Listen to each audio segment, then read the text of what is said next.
Hey, everyone. Welcome to my channel. Today, we're diving into something that every Fiat 500 owner will encounter at some point.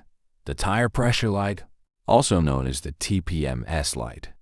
In this video, we will show you just how easy it is to check and reset your TPMS light. So let's get started. Step 1.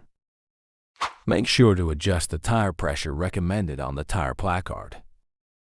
Step 2. Turn on the ignition. Step 3. Press the menu button on the dash to enter the main menu. Step 4.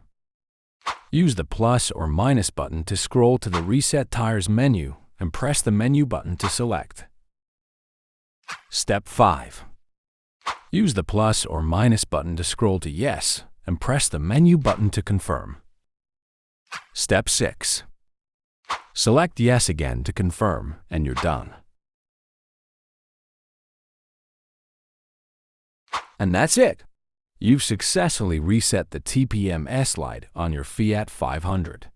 If you found this video helpful, be sure to give it a thumbs up and subscribe to the channel for more automotive tips and tricks. Thanks for watching, and happy driving!